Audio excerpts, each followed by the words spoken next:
అందరికీ నమస్కారం. ముందుగా ఓం శ్రీమాత్రే నమః అని కామెంట్ పెట్టి లైక్ చేసి మా ఛానల్ని సపోర్ట్ చేయండి ఫ్రెండ్స్.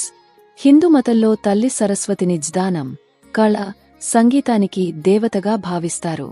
వసంత పంచమి రోజున మాత సరస్వతిని పూజిస్తారు. విద్య, వృత్తిలో విజయం కోసం తల్లి సరస్వతిని పూజిస్తారు. వసంత పంచమి మాఘ శుద్ధ పంచమి నాడు జరుపబడును. దీనిని శ్రీ పంచమి అని మదన పంచమి అని కూడా అంటారు. మాఘశుద్ధ పంచమి సరస్వతీదేవి జన్మించిన రోజు. ఈ పండుగ యావత్ భారతదేశంలో విశేషముగా జరుపుకుంటారు. ఈ రోజు సరస్వతీదేవికి పూజ చేసుకోవాలి. వసంత పంచమి రోజును సరస్వతీదేవి ఆరాధనకు అంకితం చేస్తారు. ఈ రోజు మన వీడియోలో వసంత పంచమి ఎప్పుడొచ్చింది, అలాగే పిల్లలకు అక్షరాభ్యాసం చేయించడానికి శుభ సమయం ఏమిటో ఈ వీడియో ద్వారా పూర్తిగా తెలుసుకుందాం. హిందూ క్యాలెండర్ ప్రకారం వసంత పంచమి ఈ సంవత్సరం ఫిబ్రవరి 2025న జరుపుకోబడుతుంది. హిందూ మతంలో ప్రధాన పండుగలలో ఒకటి. ఈ రోజును వసంత ఋతువు రాకగా జరుపుకుంటారు. ప్రతి సంవత్సరం మాఘమాసంలోని శుక్లపక్షంలో 5వ రోజున వసంత పంచమిని జరుపుకుంటారు. పురాణాల ప్రకారం ఈ రోజున సరస్వతీ దేవి దర్శనమిచ్చింది. అందుకే వసంత పంచమి రోజున సరస్వతీ దేవిని పూజిస్తారు. ఇలా చేయడం వల్ల సరస్వతీదేవి వృత్తిలో ఎదురయ్యే అడ్డంకులను తొలగించి జ్ఞానం, మధురమైన వాక్కును ప్రసాదిస్తుందని నమ్ముతారు. వసంత పంచమి పర్వదినాన శారదామాతను ప్రసన్నం చేసుకోవాలంటే పూజలో కొన్ని విషయాలు చేర్చాలి. వసంత పంచమి నాడు సరస్వతీ పూజ కోసం కావాల్సిన సామాగ్రిని తెలుసుకుందాం. హిందూ పంచాంగం ప్రకారం మాఘమాసంలోని శుక్లపక్షంలోని పంచమి తిథి ఫిబ్రవరి 2 ఉదయం 9:14 ప్రారంభమై మరుసటి రోజు ఫిబ్రవరి 3 ఉదయం 6:52 ముగుస్తుంది. అటువంటి పరిస్థితిలో వసంత పంచమిని ఫిబ్రవరి 2, 2025న జరుపుకోనున్నారు. వసంత పంచమి రోజున సరస్వతి పూజ శుభ సమయం ఉదయం 7:09 నుండి మధ్యాహ్నం 12:35 వరకు ఉంటుంది. అక్షరాభ్యాసం చేసే విధానం. అక్షరాభ్యాసం చేయించే బాబు లేదా పాపకి తలస్నానం చేయించాలి. కొత్త బట్టలు వేయాలి.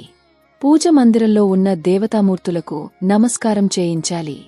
ఆ తర్వాత వినాయకుడు పూజ, సరస్వతీ పూజ చేయించాలి. తర్వాత ఒక పళ్ళెంలో బియ్యం పోసి 3 భాగాల కింద విభజించి 2 గీతలు గీయించి పై భాగంలో ఓం అని 2వ గడిలో నమఃశివాయ అని 3వ భాగంలో సిద్ధం నమః అని 3 పర్యాయములు పురోహితుడు బాబు చేత రాయిస్తారు. ఆ తర్వాత వినాయకుడు, సరస్వతి శ్లోకాలని పయించాలి.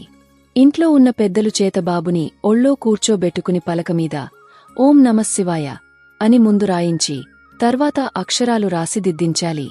5 లేక 9 మందికి పలక, బలపం, ఎక్కాల పుస్తకం వంటివి పంచి పెట్టొచ్చు. వేయించిన శనగపప్పు, మరమరాలు, బెల్లం కలిపి పిల్లలకు పంచి పెట్టాలి. ఇలా చేస్తే తోటి పిల్లలకు బాబుపై ప్రేమానురాగాలు పెరుగుతాయి. ఉత్తరాభాద్ర నక్షత్రం, రేవతి నక్షత్రం కలయిక ఏర్పడుతుంది. శీతాకాలం ముగిసాక వసంత ఋతువు వస్తుంది. వసంత పంచమి రోజున భూమి మొత్తం పువ్వులతో ఎంతో అందంగా కనిపిస్తుంది. వసంత పంచమి రోజున ప్రజలు పసుపు, తెలుపు రంగు దుస్తులు ధరించి సరస్వతీదేవిని పూజిస్తారో. బసంత పంచమి నాడు పూజకు అనుకూలమైన సమయం. వేద పంచాంగం ప్రకారం ఫిబ్రవరి 3వ తేదీ ఉదయం 7:10 వరకు సరస్వతీదేవి ఆరాధనకు చాలా విశిష్టమైనది. అంతే కాకుండా ఉదయం 10:24 వరకు ఉన్న సమయం కూడా అత్యంత శుభప్రదమైనది. వసంత పంచమి యొక్క ప్రాముఖ్యత. ఈ ప్రత్యేకమైన పండుగలో సరస్వతీదేవి ఆరాధనతో పాటు రతీదేవి కామదేవిని కూడా పూజిస్తారు. వసంత పంచమిని సరస్వతీదేవి జన్మదినంగా, కామదేవుడు భూలోకంలో అడుగుపెట్టిన రోజుగా జరుపుకుంటారని ప్రతీతి. అందువలన ఈ రోజున దంపతులు రతి కామదేవులకు పూజిస్తే వైవాహిక జీవితంలో ఎలాంటి ఇబ్బందులు ఉండవు. వసంత పంచమి నాడు సరస్వతీదేవిని పూజిస్తే మంచి ఫలితముంటుంది. ఈ రోజున ఉపవాసముండి భక్తి శ్రద్ధలతో పూజించిన వారికి సరస్వతీదేవి అనుగ్రహం లభిస్తుందని విశ్వాసం. వసంత పంచమి నాడు ఏం చేస్తే మంచి జరుగుతుంది? వసంత పంచమి శుభకార్యాలకు పవిత్రమైన రోజుగా పరిగణించబడుతుంది. వివాహ నుంచి గృహ ప్రవేశం, కొత్త వ్యాపారం వరకు ఈ రోజు ఏ కొత్త పనిని ప్రారంభించడానికికైనా మంచిది. ఏదైనా కొత్త పనిని ప్రారంభిస్తే అందులో ఖచ్చితంగా విజయం వచ్చి తీరుతుంది. గ్రంథాల ప్రకారం ఈ రోజు మంచి ముహూర్తంగా పరిగణించబడుతుంది. పంచాంగాన్ని చూడాల్సిన పని కూడా లేదు. ఈ రోజున గుర్తు చూడకుండా శుభకార్యాలు జరపవచ్చు. వసంత పంచమి పూజా విధానం. పూజా విధానం ముందుగా పూజ చేసే ప్రదేశాన్ని శుభ్రం చేసుకోవాలి. అక్కడ సరస్వతిమాత యొక్క మట్టి విగ్రహాన్ని లేదా పాలరాతి విగ్రహాన్ని లేదా మామూలు ఫోటోను ఏర్పాటు చేసుకోవాలి. ఆ ప్రదేశాన్ని బంతిపూలు, తామరపూలతో అందంగా అలంకరించుకోవాలి. పుస్తకాలు, పెన్నులు, నోట్బుక్లు విగ్రహం దగ్గర పెట్టాలి. ఇలా చేస్తే చదువుపై అమ్మవారి ఆశీస్సులు ఉంటాయని నమ్ముతారు. అంతేకాకుండా సరస్వతి పూజ రోజున చాలా మంది పసుపు లేదా తెలుపు, నారింజ రంగు దుస్తులు వేసుకుంటారు. ఈ రంగులు జ్ఞానానికి, శ్రేయస్సుకు, సానుకూలతకు చిహ్నాలు.